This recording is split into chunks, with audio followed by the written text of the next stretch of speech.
Selamat datang di arah baru. Di sini kita belajar untuk melihat hidup bukan sekadar dari apa yang tampak di permukaan, tetapi dari makna yang tersembunyi di balik setiap peristiwa. Banyak orang bertanya, mengapa justru orang yang berhati baik sering mendapat ujian lebih berat dalam hidupnya? Seakan-akan kebaikan mereka dibalas dengan kesulitan. Namun, bila kita memahami melalui kacamata stoikisme, kita akan melihat bahwa ujian bukanlah hukuman, melainkan bentuk latihan jiwa. Marcus Aurelius pernah menulis, api membara justru semakin menyala ketika dilemparkan kayu ke dalamnya. Begitu pula manusia, jiwa yang baik tidak melemah karena rintangan, melainkan justru ditempa untuk menjadi lebih kuat, lebih sabar, dan lebih berakar pada kebaikannya. Di arah baru, mari kita renungkan bersama mengapa ujian itu sering datang lebih berat bagi orang-orang baik dan bagaimana kita bisa menjadikannya jalan menuju ketangguhan serta kebijaksanaan. Banyak orang berpikir bahwa ujian dalam hidup hanya berupa kesulitan yang datang dari luar diri kita, kemiskinan, kehilangan, penolakan, atau penderitaan yang tampak jelas di depan mata. Namun sesungguhnya, kebaikan itu sendiri adalah sebuah ujian. Bukan sesuatu yang hanya melekat pada sifat, melainkan sebuah perjalanan panjang yang terus-menerus menuntut konsistensi, kesabaran, dan pengorbanan. Mengapa demikian? Karena menjadi baik bukanlah sesuatu yang terjadi sekali lalu selesai. Menjadi baik berarti terus memilih jalur yang lebih sulit ketika dunia menawarkan jalan pintas. Menjadi baik berarti menahan diri ketika ada kesempatan untuk membalas dendam. Menjadi baik berarti rela memberi, meski hati dan keadaan sendiri masih kekurangan. Inilah yang menjadikan kebaikan bukan sekadar sifat, melainkan ujian yang terus berlangsung sepanjang hidup. Kebaikan pada hakikatnya selalu berhadapan dengan godaan untuk berhenti. Semakin sering kita berbuat baik, semakin sering pula kita diuji dengan pertanyaan batin. Apakah semua ini layak? Mengapa harus aku yang mengalah? Mengapa harus aku yang mengerti? Mengapa seakan-akan kebaikanku tidak pernah dihargai? Pertanyaan-pertanyaan inilah yang membuat orang baik sering merasa lelah. Namun justru disitulah letak ujian yang sesungguhnya. Mampu tetap setia pada kebaikan, meski dunia tidak memberikan balasan yang sesuai harapan. Filosofi stoikisme memberikan sudut pandang yang berbeda. Para filsuf stoik meyakini bahwa nilai sejati seseorang bukan ditentukan oleh pujian, pengakuan, atau balasan dari luar, melainkan dari konsistensi hati dalam menguasai diri sendiri. Marcus Aurelius menuliskan, jika seseorang melakukan kebaikan, jangan menunggu tepuk tangan. Pohon anggur pun tidak meminta ucapan terima kasih ketika ia berbuah. Dengan kata lain, kebaikan adalah ujian untuk membebaskan diri dari ketergantungan akan pengakuan orang lain. Kita diuji bukan hanya saat menghadapi kesulitan, tetapi juga ketika memutuskan untuk tetap berbuat baik dalam kesepian. Saat orang lain tidak melihat, saat tidak ada tepuk tangan, saat dunia seakan-akan tidak peduli, disitulah ujian kebaikan mencapai puncaknya. Apakah kita masih tetap memilih jujur? Apakah kita masih tetap memilih sabar? Apakah kita masih mampu menolong tanpa berharap kembali? Kebaikan yang sejati selalu menuntut pengorbanan. Kadang ia menguji kesabaran kita ketika disalahpahami, menguji hati kita ketika dimanfaatkan, menguji ego kita ketika tidak dihargai. Tetapi justru dari situlah jiwa ditempa. Sama seperti logam yang hanya menjadi kuat setelah ditempa panas dan pukulan berulang, begitu pula manusia. Orang yang terus memilih kebaikan meski terluka akan memiliki jiwa yang lebih kokoh, hati yang lebih dalam, dan kebijaksanaan yang tidak bisa dipelajari dari buku manapun. Kebaikan juga menguji keteguhan kita terhadap prinsip. Dunia ini penuh dengan jalan pintas, penuh dengan godaan untuk memilih yang mudah, bahkan jika harus menyingkirkan nilai kejujuran dan ketulusan. Menjadi baik berarti menolak hal-hal itu, meski risikonya adalah ditinggalkan, dicemooh, atau bahkan dirugikan. Disinilah kebaikan membuktikan dirinya sebagai ujian, bukan sesuatu yang sekadar indah diucapkan. Dan ada satu hal yang sering kita lupakan. Ujian kebaikan bukan untuk membuat kita menderita, melainkan untuk mengungkapkan siapa diri kita yang sebenarnya. Ujian itu hadir agar kita tidak hanya terlihat baik, tetapi benar-benar menjadi baik. Kebaikan bukanlah topeng sosial, melainkan fondasi batin yang terus diperkuat oleh setiap cobaan. Seorang stoik sejati memahami bahwa ujian kebaikan adalah bagian dari takdir yang harus diterima. Bukan untuk ditangisi, bukan pula untuk disesali, melainkan untuk dijalani dengan penuh kesadaran. Dengan begitu, kebaikan tidak lagi menjadi beban, melainkan jalan menuju ketenangan jiwa. Karena pada akhirnya, ujian kebaikan bukanlah tentang bagaimana dunia memperlakukan kita, tetapi tentang bagaimana kita memilih untuk tetap setia pada nilai-nilai yang kita yakini.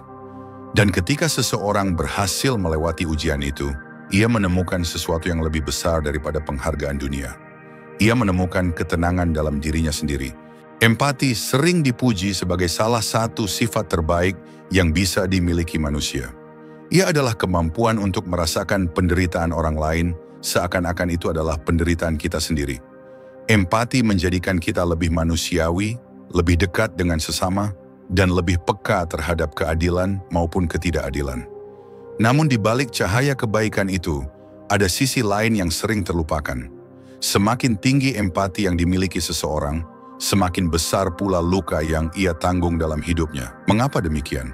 Karena orang yang berempati tidak hanya menanggung bebannya sendiri, ia memikul beban orang lain tanpa diminta. Ia menangis dalam diam ketika melihat penderitaan yang bukan miliknya. Ia merasa sakit ketika menyaksikan ketidakadilan yang menimpa orang-orang di sekitarnya. Sementara orang yang hatinya tertutup bisa dengan mudah berpaling, orang yang penuh empati justru tidak sanggup menutup mata. Inilah yang membuat kehidupan orang baik sering terasa lebih berat. Ujian mereka bukan hanya berupa kesulitan pribadi, tetapi juga luka yang datang dari luar dirinya. Mereka menanggung rasa sakit yang seharusnya tidak menjadi bagian dari hidup mereka, hanya karena hati mereka tidak sanggup untuk cuek. Filsafat stoikisme mengajarkan kita untuk memahami batasan antara apa yang dapat kita kendalikan dan apa yang tidak. Epictetus menegaskan, hal-hal yang berada di bawah kendalimu hanyalah pikiran, tindakan, dan pilihanmu, sementara yang di luar itu bukanlah milikmu. Bagi seorang yang penuh empati, kata-kata ini bisa terasa berat. Bagaimana mungkin ia membiarkan penderitaan orang lain berlalu begitu saja? Namun disitulah ujian empati yang sejati, mampu merasakan penderitaan orang lain, namun tetap menjaga agar jiwa tidak hancur karenanya. Seringkali orang yang berempati tinggi merasa bersalah jika ia tidak bisa menolong semua orang. Padahal kenyataannya, tidak ada manusia yang mampu menanggung seluruh beban dunia. Orang baik perlu belajar bahwa empati bukan berarti menanggung semua luka, melainkan hadir dengan tulus dalam batas kemampuannya. Empati adalah pengingat bahwa kita semua terhubung, tetapi stoikisme menekankan agar keterhubungan itu tidak menggerogoti kekuatan batin kita. Bayangkan seorang dokter yang setiap hari melihat pasien menderita.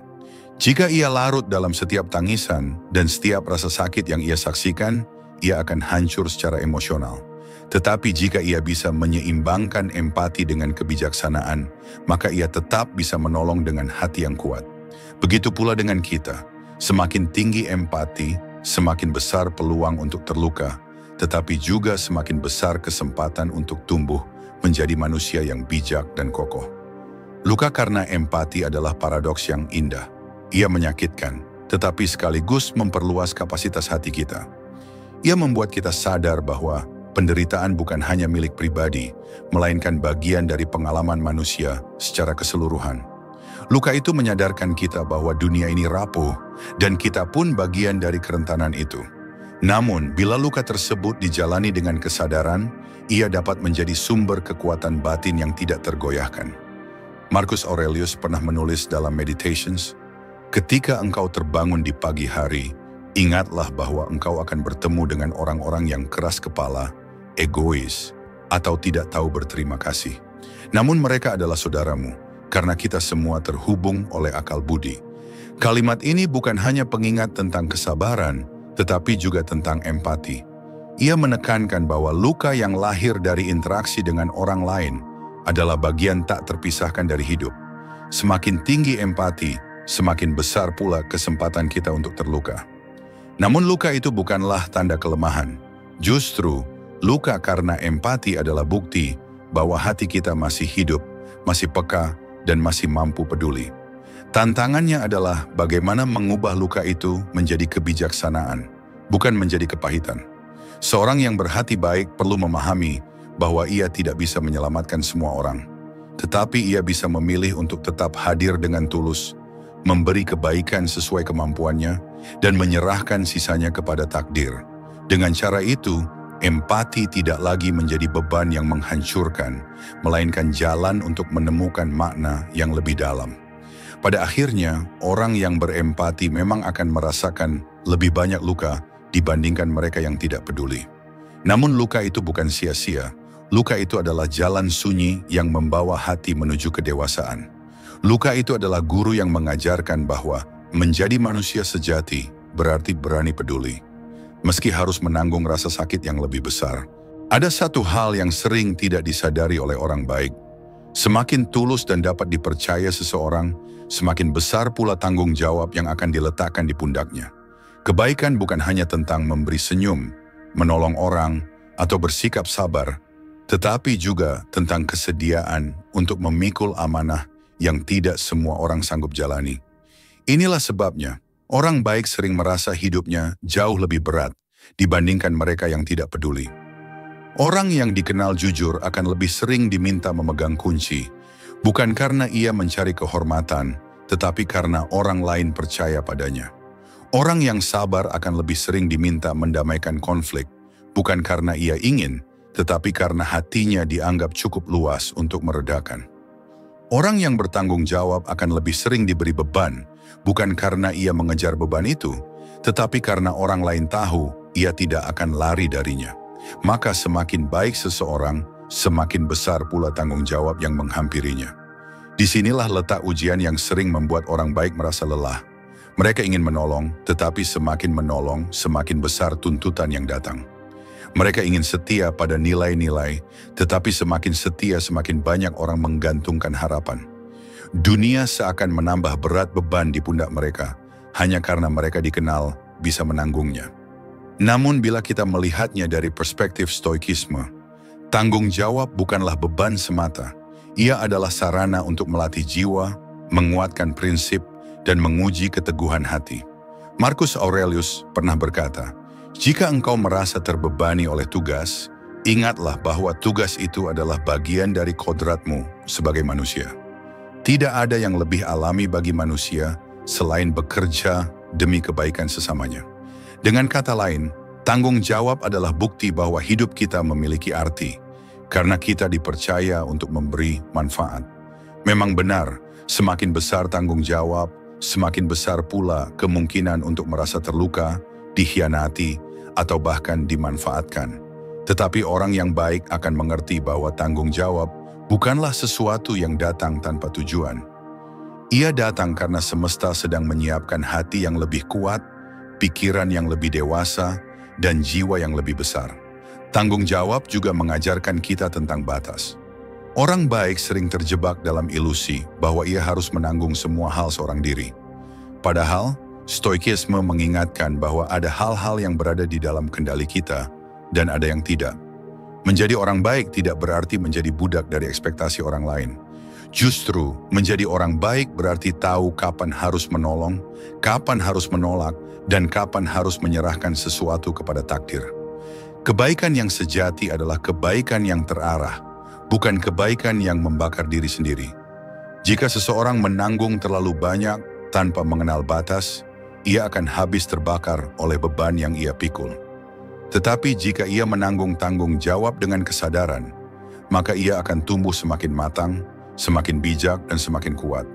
Seperti seorang pohon yang tumbuh tinggi di tengah hutan, pohon itu lebih sering diterpa angin, lebih sering disambar petir, lebih sering menjadi tempat bergantung bagi banyak makhluk. Namun justru karena itulah akarnya tumbuh lebih dalam, batangnya lebih kokoh, dan kehadirannya lebih berarti. Begitu pula dengan manusia, semakin besar tanggung jawab yang datang kepadanya, semakin kuat pula jiwanya terbentuk. Pada akhirnya, kebaikan memang akan selalu menarik tanggung jawab yang lebih besar. Itu adalah hukum alami yang tidak bisa dihindari. Tetapi orang baik tidak perlu takut, sebab setiap tanggung jawab yang ia jalani dengan tulus adalah bagian dari perjalanan menuju diri yang lebih utuh. Tanggung jawab adalah cara semesta berkata, engkau sanggup lebih dari yang engkau kira. Dan ketika seseorang mampu menerima kenyataan itu, ia akan berhenti mengeluh atas beratnya hidup. Ia akan melihat bahwa setiap beban adalah tanda kepercayaan dan setiap tanggung jawab adalah kesempatan untuk mengasah jiwa menuju kebijaksanaan yang lebih tinggi. Hidup tidak pernah menjanjikan jalan yang mulus. Setiap orang tanpa terkecuali akan berhadapan dengan ujian dalam berbagai bentuk. Ada yang diuji dengan kehilangan, ada yang diuji dengan penolakan, ada yang diuji dengan kesepian, dan ada pula yang diuji dengan tanggung jawab yang terasa melampaui batas kekuatan manusia. Namun bagi orang baik, ujian itu seringkali terasa lebih berat. Mengapa? Karena orang baik cenderung menolak untuk mengeraskan hati, sehingga setiap ujian masuk lebih dalam dan meninggalkan bekas yang panjang. Meski demikian, di balik rasa sakit yang hadir, ada satu pelajaran besar. Ujian itu membentuk keteguhan hati. Seseorang yang tidak pernah ditempa oleh kesulitan, mungkin hidupnya tampak mudah, tetapi jiwanya rapuh. Ia bagaikan tanah liat yang belum pernah dibakar api, terlihat utuh di luar, namun hancur berkeping-keping ketika disentuh sedikit tekanan. Sebaliknya, orang yang telah melewati banyak ujian hidup akan memiliki hati yang jauh lebih kokoh. Ia tahu rasanya jatuh, ia tahu pahitnya dikhianati, ia tahu kerasnya realitas, namun semua itu justru membuatnya semakin teguh, bukan semakin lemah. Stoikisme sejak lama menekankan peran ujian sebagai jalan menuju keteguhan.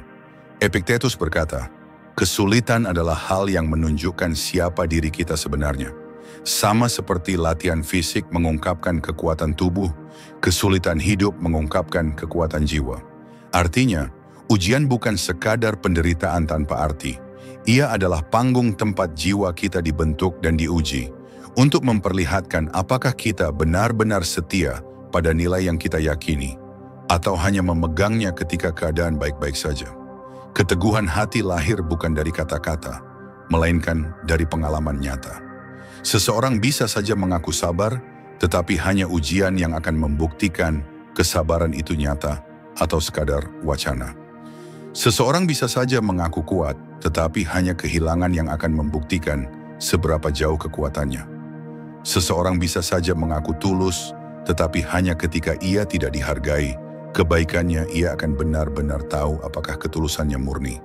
Dengan kata lain, ujian adalah cermin yang memperlihatkan siapa diri kita yang sebenarnya.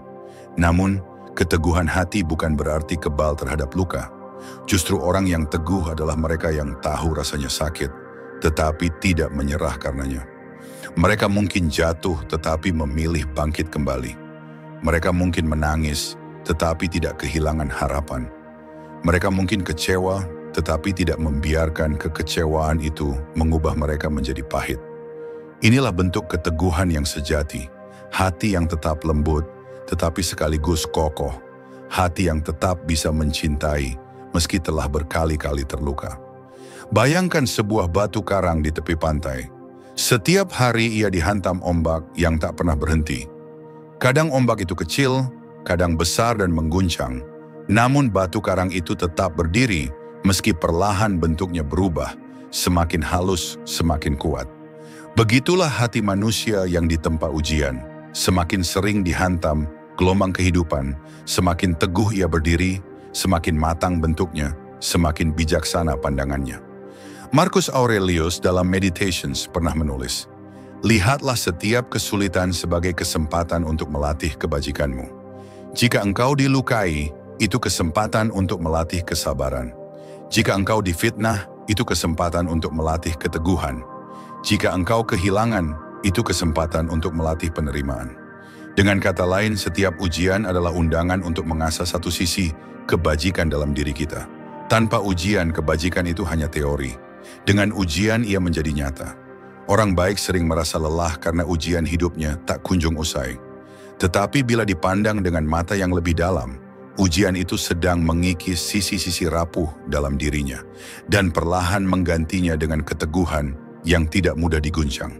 Hati yang teguh bukanlah hati yang keras, melainkan hati yang lentur, namun tak pernah patah. Hati yang tahu kapan harus menerima, kapan harus berjuang, dan kapan harus melepaskan. Pada akhirnya, ujian bukanlah musuh. Ia adalah guru yang datang dalam wujud yang tidak menyenangkan.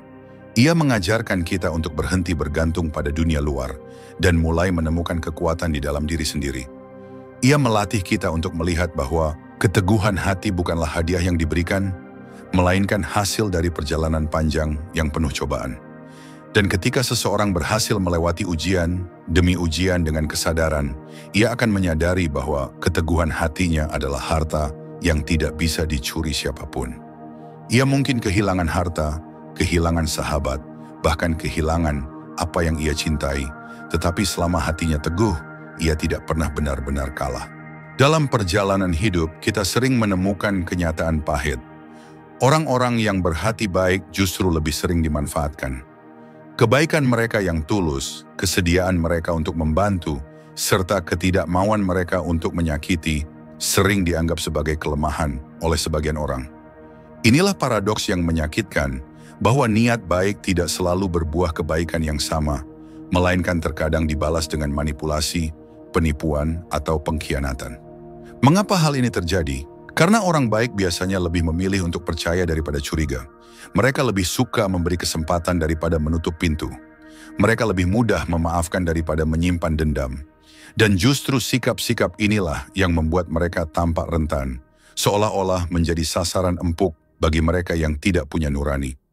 Namun di balik kerentanan itu ada pelajaran besar yang bisa kita renungkan. Stoikisme mengajarkan bahwa kita tidak bisa mengendalikan tindakan orang lain, kita hanya bisa mengendalikan sikap kita sendiri. Marcus Aurelius menulis, orang lain bisa berbuat salah kepadamu, tetapi yang menentukan apakah engkau akan hancur atau tetap teguh adalah pilihanmu sendiri. Artinya, ketika kebaikan kita disalahgunakan, itu memang menyakitkan, tetapi reaksi kitalah yang menentukan apakah pengalaman itu akan menghancurkan atau justru menguatkan. Orang baik seringkali merasakan luka batin yang dalam ketika kebaikannya dimanfaatkan.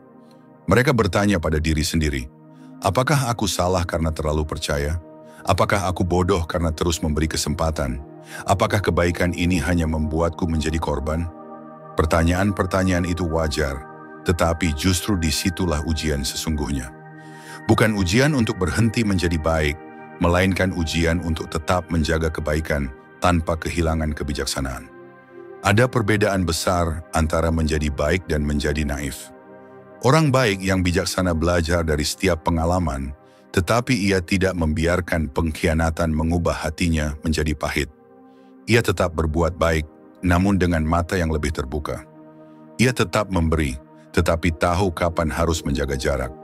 Ia tetap memaafkan, tetapi tidak membiarkan dirinya jatuh ke lubang yang sama berkali-kali. Dengan cara inilah, kebaikan yang semula tampak sebagai kerentanan, perlahan-lahan berubah menjadi kekuatan. Ujian ini juga menyentuh aspek harga diri. Orang baik terkadang lupa bahwa dirinya juga berharga, sehingga rela terus-menerus mengalah demi orang lain. Tetapi stoikisme mengingatkan kita bahwa menjaga diri sendiri juga merupakan bagian dari kebajikan. Epictetus menegaskan, jika engkau tidak menghormati dirimu sendiri, bagaimana mungkin engkau berharap orang lain menghormatimu? Maka, ketika kebaikan kita dimanfaatkan, itu bukan tanda untuk berhenti peduli, melainkan tanda bahwa kita perlu menyeimbangkan antara memberi dan menjaga diri. Bayangkan seorang pohon yang rindang. Pohon itu memberikan keteduhan bagi siapa saja yang singgah. Tetapi jika ada orang yang terus-menerus menebang ranting dan daunnya tanpa henti, pohon itu pada akhirnya akan mati. Pohon yang mati tidak lagi bisa memberi manfaat. Begitu pula dengan manusia, jika orang baik membiarkan dirinya terus disalahgunakan tanpa menjaga keseimbangannya, maka ia akan kehilangan tenaga untuk terus menebar kebaikan. Maka kebaikan yang sejati adalah kebaikan yang sadar. Ia tidak menutup hati dari dunia, tetapi juga tidak membiarkan dirinya hancur karena dunia.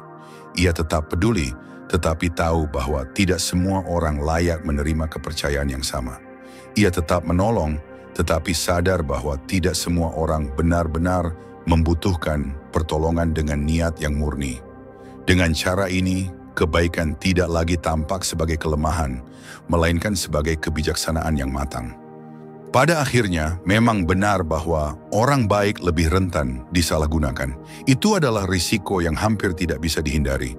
Tetapi bila dilihat dengan pandangan yang lebih dalam, setiap pengalaman pahit itu adalah latihan jiwa. Ia melatih kita untuk tetap menjaga hati agar tidak pahit, melatih pikiran agar tidak naif, dan melatih tekad agar tetap konsisten dalam kebaikan, meski dunia tidak selalu membalas dengan cara yang adil. Karena pada akhirnya, nilai dari kebaikan bukanlah terletak pada bagaimana orang lain memperlakukan kita, tetapi pada bagaimana kita memilih untuk tetap setia pada kebaikan itu sendiri. Dan ketika seseorang berhasil melewati ujian, disalahgunakan tanpa kehilangan hatinya, ia menemukan bentuk kebaikan yang lebih tinggi, kebaikan yang matang, kebaikan yang bijak, dan kebaikan yang tak bisa dirusak oleh keburukan orang lain. Berbuat baik sekali bukanlah hal yang sulit. Siapapun bisa melakukannya. Memberi bantuan kecil, menunjukkan keramahan sesaat, atau menahan emosi di momen tertentu, itu bisa dilakukan hampir semua orang. Tetapi pertanyaan yang sesungguhnya adalah, mampukah kita konsisten dalam kebaikan? Mampukah kita tetap jujur ketika tidak ada yang mengawasi? Mampukah kita tetap sabar ketika rasa lelah begitu menekan? Mampukah kita tetap peduli ketika hati kita sendiri sedang terluka? Inilah hakikat ujian kebaikan. Bukan hanya tentang seberapa besar kebaikan yang kita lakukan, tetapi seberapa konsisten kita menjalaninya. Karena kebaikan sejati bukanlah tindakan sesaat yang berhenti ketika keadaan tidak mendukung, melainkan pilihan yang diulang-ulang meski terasa berat, meski tidak dihargai, bahkan meski sering dibalas dengan hal yang menyakitkan. Ketidakkonsistenan dalam kebaikan seringkali lahir dari harapan yang keliru. Banyak orang berbuat baik dengan mengharapkan balasan, pujian, penghargaan, atau perlakuan yang sama dari orang lain. Tetapi ketika harapan itu tidak terpenuhi, kebaikan pun berhenti. Padahal stoikisme mengajarkan kita untuk berbuat baik bukan karena dunia akan membalas, melainkan karena itu adalah bagian dari kodrat kita sebagai manusia. Marcus Aurelius menulis, "Apakah pohon anggur berhenti berbuah hanya karena ada orang yang tidak berterima kasih? Tidak, ia tetap berbuah karena itulah sifatnya. Begitu pula manusia, jika kebaikan adalah sifatnya, ia akan terus melakukannya tanpa bergantung pada respon orang lain." Konsistensi dalam kebaikan adalah bukti kekuatan jiwa. Ia menuntut kesabaran yang panjang, ketabahan yang kokoh, dan pengendalian diri yang tinggi. Orang yang konsisten dalam kebaikan tidak menunggu situasi sempurna untuk melakukannya. Ia melakukannya bahkan di tengah badai. Ia tahu bahwa dunia bisa berubah-ubah, tetapi prinsip tidak boleh goyah. Namun konsistensi bukan berarti buta. Ia tidak berarti membiarkan diri terus disakiti dengan dalih tetap berbuat baik. Konsistensi yang bijaksana berarti tetap menjaga nilai-nilai kebaikan sambil melindungi diri dari kehancuran.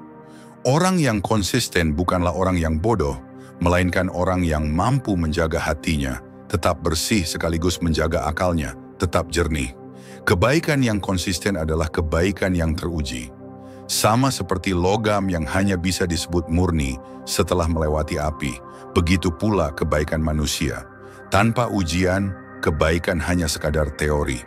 Dengan ujian, kebaikan itu terwujud sebagai kenyataan yang kokoh.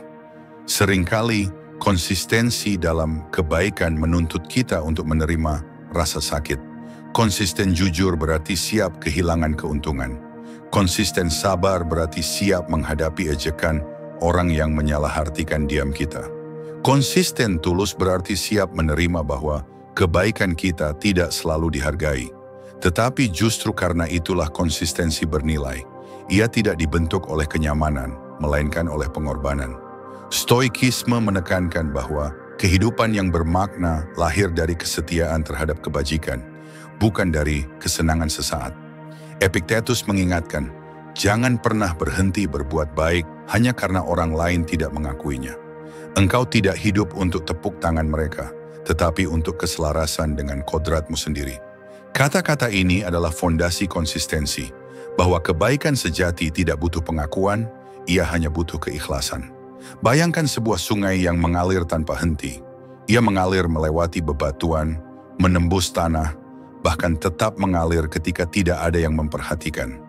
Konsistensi dalam kebaikan mirip dengan sungai itu, tenang, terus bergerak, tidak peduli apakah dunia memperhatikan atau tidak. Dan justru karena konsistensi itulah, sungai memberi kehidupan di sepanjang jalannya. Pada akhirnya, Ujian konsistensi adalah ujian terbesar dalam kebaikan. Siapapun bisa bersikap baik sesekali, tetapi hanya hati yang benar-benar kuat yang bisa melakukannya terus-menerus. Dan ketika seseorang berhasil menjaga konsistensi itu, ia tidak hanya disebut baik, tetapi juga bijak. Karena kebaikan yang sejati bukanlah kebaikan yang sesaat, melainkan kebaikan yang tetap hidup di tengah segala keadaan. Ada satu kenyataan pahit yang sering tidak disadari. Semakin baik seseorang, semakin tinggi standar yang ditempatkan dunia padanya. Orang yang baik seringkali tidak hanya diharapkan berbuat baik, tetapi juga untuk tidak pernah berbuat salah. Sekali saja ia tergelincir, kesalahannya akan terlihat lebih besar dibanding orang lain. Ia akan dihakimi lebih keras, dikritik lebih tajam, bahkan dituntut lebih berat daripada mereka yang tidak pernah dikenal karena kebaikan. Mengapa demikian? Karena kebaikan membangun ekspektasi. Saat seseorang dikenal jujur, orang akan mengharapkan kejujuran itu konsisten. Saat seseorang dikenal sabar, orang akan mengharapkan kesabarannya tidak pernah habis. Saat seseorang dikenal sebagai penolong, orang akan mengharapkan ia selalu siap kapanpun dibutuhkan. Dengan kata lain, semakin tinggi reputasi kebaikan yang kita miliki, semakin tinggi pula standar yang dunia berikan kepada kita. Ini adalah beban yang nyata. Seringkali orang baik merasa tidak boleh lelah, tidak boleh marah, tidak boleh menolak. Padahal mereka juga manusia yang bisa jatuh, bisa kecewa, bisa menolak, bisa salah. Tetapi dunia seakan tidak memberi ruang itu. Dunia menempatkan mereka di posisi yang seolah harus selalu sempurna. Filosofi Stoikisme membantu kita memahami realitas ini. Marcus Aurelius menulis, "Jangan berharap dunia menyesuaikan diri denganmu. Sesuaikanlah dirimu dengan dunia, dan engkau akan menemukan ketenangan." Artinya, jika kita dikenal baik, dan karena itu dunia menaruh ekspektasi tinggi pada kita, janganlah mengeluh. Itu adalah konsekuensi dari pilihan kita untuk hidup dalam kebaikan. Sama seperti pohon yang berbuah lebat, ia akan lebih sering diguncang karena orang-orang ingin menikmati buahnya. Tetapi apakah pohon berhenti berbuah? Tidak, karena ia tetap setia pada kodratnya. Orang baik diuji melalui standar yang berat justru karena kebaikan mereka sendiri. Dunia tidak menaruh beban yang sama pada orang yang dikenal egois atau curang. Sebaliknya, orang baik menjadi tempat orang lain menaruh harapan. Mungkin terasa tidak adil, tetapi sesungguhnya disitulah nilai sebuah kehidupan yang bermakna. Karena standar yang tinggi bukan sekadar beban, melainkan pengakuan diam-diam bahwa kebaikan kita layak dijadikan panutan. Namun ada satu bahaya yang harus diwaspadai. Jangan sampai ekspektasi dunia menjebak kita dalam kesempurnaan palsu.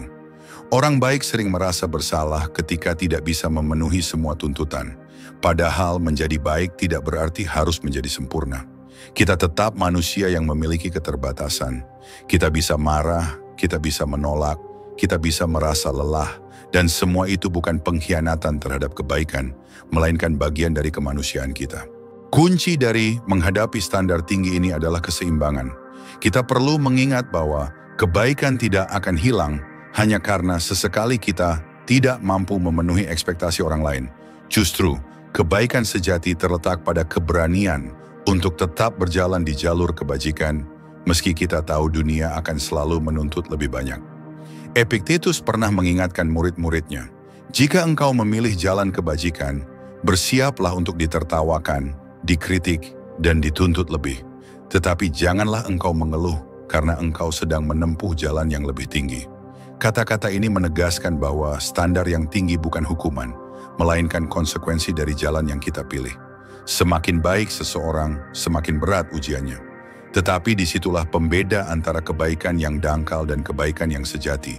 Kebaikan yang dangkal hanya berjalan sejauh tidak ada tuntutan, sedangkan kebaikan yang sejati bertahan meski harus memikul ekspektasi dunia. Jadi, bila Anda merasa dunia menuntut terlalu banyak dari Anda hanya karena Anda berusaha menjadi baik, jangan merasa terkutuk. Anggaplah itu sebagai pengakuan diam-diam bahwa kebaikan Anda nyata. Dunia tidak akan pernah menuntut banyak dari mereka yang tidak punya apa-apa untuk diberikan. Tetapi dari Anda, dunia tahu ada cahaya. Dan justru karena itu, standar Anda lebih tinggi. Manusia sering berharap hidup berjalan mulus. Kita ingin dicintai tanpa syarat, diterima tanpa kritik, dan berjalan di jalan yang lapang tanpa halangan. Namun kenyataan selalu berbeda. Orang baik justru sering menemui jalan yang lebih terjal. Mereka diuji dengan kekecewaan, dikhianati meski tulus memberi, bahkan diperlakukan tidak adil meski selalu berusaha adil. Lalu, untuk apa semua ujian itu? Apakah kebaikan hanya membawa penderitaan? Jawabannya adalah, ujian bukanlah hukuman, melainkan jalan. Jalan yang membawa jiwa dari kelembutan yang rapuh menuju keteguhan yang matang. Jalan yang mengikis ego, menguatkan kesabaran, dan melatih ketabahan. Ujian adalah pendidik yang paling keras sekaligus paling jujur. Ia tidak pernah berpura-pura, tidak pernah membiarkan kita bersembunyi di balik kenyamanan. Ia memaksa kita berhadapan dengan diri sendiri. Ia menyingkap lapisan demi lapisan kelemahan yang selama ini kita sembunyikan. Dan pada akhirnya, ujian membentuk sebuah pribadi baru, jiwa yang lebih dewasa, lebih bijak, lebih tangguh. Filosofi Stoikisme mengajarkan bahwa penderitaan adalah kesempatan untuk melatih kebajikan. Epictetus berkata, "Jangan berharap peristiwa terjadi sebagaimana keinginanmu. Harapkanlah peristiwa terjadi sebagaimana adanya, dan engkau akan menemukan kedamaian." Ujian yang menimpa orang baik bukan sekadar hambatan, melainkan sarana untuk melatih kesabaran, mengasah keberanian, dan menumbuhkan keteguhan hati. Bayangkan seseorang yang selalu hidup nyaman tanpa tantangan. Ia mungkin terlihat bahagia, tetapi jiwanya rapuh. Begitu kesulitan datang, ia akan runtuh. Sebaliknya, orang yang melalui ujian berkali-kali akan menemukan bahwa dirinya mampu berdiri lebih kokoh daripada sebelumnya. Ia belajar menahan luka, belajar tidak membalas keburukan dengan keburukan, belajar mengendalikan diri meski hatinya terbakar. Dari situlah lahir kedewasaan sejati. Kedewasaan jiwa tidak diukur dari usia, tidak juga dari pengetahuan, melainkan dari sejauh mana seseorang mampu menghadapi ujian dengan kepala tegak. Orang yang baik seringkali menghadapi ujian lebih berat, bukan karena mereka lemah, tetapi justru karena mereka siap untuk dilatih. Seperti besi yang ditempa dalam api, semakin keras pukulan yang diterima, semakin kuat ia menjadi. Namun, penting pula untuk diingat. Kedewasaan bukan berarti kehilangan rasa. Orang yang matang bukanlah orang yang tidak pernah sakit hati, bukan pula orang yang selalu kuat tanpa air mata. Kedewasaan berarti mampu menerima rasa sakit sebagai bagian dari perjalanan dan tetap memilih untuk tidak berhenti melangkah. Marcus Aurelius dalam Meditations menulis, "Api yang kuat akan mengubah apapun yang dilemparkan kepadanya menjadi nyala yang lebih terang." Ujian adalah bahan bakar itu. Semua luka, semua kekecewaan, semua kesedihan, jika diterima dengan sikap bijak, akan membuat jiwa kita menyala lebih terang. Kita sering bertanya, mengapa saya diuji, padahal saya tidak menyakiti siapapun? Pertanyaan itu wajar, tetapi Stoikisme mengajak kita membalik cara pandang. Ujian bukanlah balasan atas kebaikan, melainkan kesempatan untuk meneguhkan kebaikan itu. Tanpa ujian, kebaikan hanya teori. Dengan ujian, kebaikan menjadi nyata, teruji dan tak tergoyahkan. Kedewasaan jiwa adalah buah yang hanya dapat tumbuh dari tanah penderitaan yang digarap dengan kesabaran. Setiap kali kita jatuh, kita belajar bangkit. Setiap kali kita kecewa, kita belajar melepaskan. Setiap kali kita terluka, kita belajar memaafkan. Itulah proses pendewasaan. Maka, jangan pandang ujian sebagai kutukan. Pandanglah ia sebagai jalan. Jalan yang membawa kita menuju diri yang lebih kuat, lebih bijak, dan lebih utuh. Karena pada akhirnya, jiwa yang matang bukanlah jiwa yang terhindar dari badai, melainkan jiwa yang mampu berdiri tegak meski badai tak pernah reda. Ada sebuah kenyataan pahit yang sering kali tidak kita sadari. Kebaikan tidak selalu diterima dengan tangan terbuka. Tidak semua orang menyambut ketulusan dengan rasa syukur. Tidak semua orang menanggapi perhatian dengan kehangatan. Justru, semakin seseorang menunjukkan kebaikan, semakin besar pula kemungkinan ia menghadapi iri, sinis, bahkan penolakan. Mengapa bisa demikian? Karena kebaikan, tanpa kita sadari, memantulkan cermin bagi orang lain. Ketika kita berbuat baik dengan tulus, kita menghadirkan standar moral yang mengingatkan orang lain pada kekurangan dirinya. Disitulah rasa tidak nyaman lahir. Orang yang terbiasa dengan kebiasaan buruk mungkin merasa tersindir. Orang yang hidup dengan ego tinggi merasa direndahkan oleh sikap rendah hati. Dan orang yang hatinya penuh iri akan melihat kebaikan bukan sebagai cahaya, tetapi sebagai ancaman bagi kebanggaannya. Stokisme mengingatkan kita, apa yang dikatakan atau dirasakan orang lain bukanlah sesuatu yang sepenuhnya berada dalam kendali kita. Marcus Aurelius menulis, jika seseorang melakukan kesalahan terhadapmu, salahnya itu miliknya sendiri, bukan sesuatu yang harus merusak kedamaian batinmu. Dengan kata lain, penolakan atau kebencian yang datang dari orang lain adalah beban yang mereka tanggung, bukan sesuatu yang harus kita serap ke dalam diri kita. Namun, bagi orang baik, kenyataan ini tetap berat. Bayangkan Anda berusaha menolong, namun justru dicurigai. Anda berbagi dengan ikhlas, tetapi dituduh mencari keuntungan. Anda menunjukkan kepedulian, tetapi dianggap mengganggu. Semakin baik Anda berusaha, semakin besar pula peluang Anda disalahpahami. Kebaikan sering dianggap naif, bahkan dimanfaatkan. Tetapi lebih jauh lagi, kebaikan bisa menimbulkan rasa iri. Mengapa? Karena kebaikan sejati melahirkan kepercayaan, penghormatan, bahkan cinta dari orang-orang yang tulus. Itu adalah sesuatu yang tidak bisa dibeli dengan kekuasaan atau harta. Dan bagi mereka yang haus pengakuan, tetapi tidak memiliki kedalaman hati, hal itu menimbulkan kecemburuan. Mereka merasa tersaingi, meski Anda tidak pernah berniat bersaing. Kebaikan juga bisa menjadi alasan seseorang ditolak, bukan karena ia salah, melainkan karena kehadirannya membuat orang lain merasa tidak nyaman dengan dirinya sendiri. Ini adalah paradoks dalam hidup.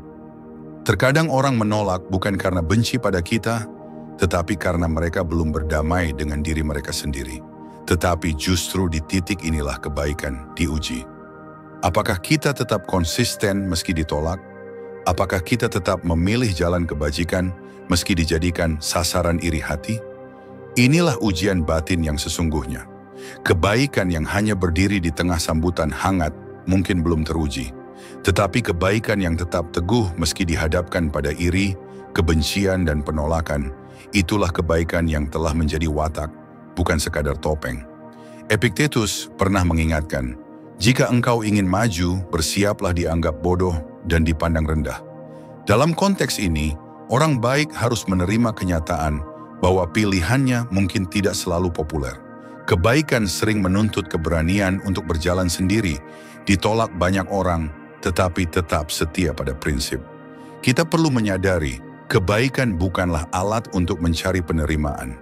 Jika kita berbuat baik dengan harapan semua orang akan menyukai kita, maka kita sedang menanam benih kekecewaan. Kebaikan sejati dilakukan bukan demi pengakuan, melainkan demi integritas hati. Dan ketika hati berpegang pada integritas, maka penolakan atau iri dari orang lain tidak lagi menjadi racun, melainkan bagian dari perjalanan. Inilah kedewasaan dalam kebaikan, mampu menanggung iri tanpa menjadi sombong, dan mampu menerima penolakan tanpa kehilangan arah. Orang yang benar-benar baik tahu bahwa ia tidak bisa mengendalikan bagaimana dunia memperlakukannya, tetapi ia selalu bisa mengendalikan bagaimana ia merespons dunia. Maka, jika suatu saat kebaikanmu dibalas dengan iri atau ditolak oleh banyak orang, jangan tergesa-gesa menyesali pilihanmu. Sebab, justru disitulah nilai sejati kebaikan diuji. Seperti cahaya yang semakin jelas terlihat dalam gelap, kebaikanmu akan bersinar lebih terang di tengah iri dan penolakan. Kebaikan sejati tidak berhenti pada tindakan kecil sehari-hari. Ia bukan sekadar ucapan sopan, senyuman ramah, atau pemberian bantuan sesekali. Kebaikan sejati adalah jalan hidup yang perlahan, membawa seseorang menuju panggilan yang lebih tinggi.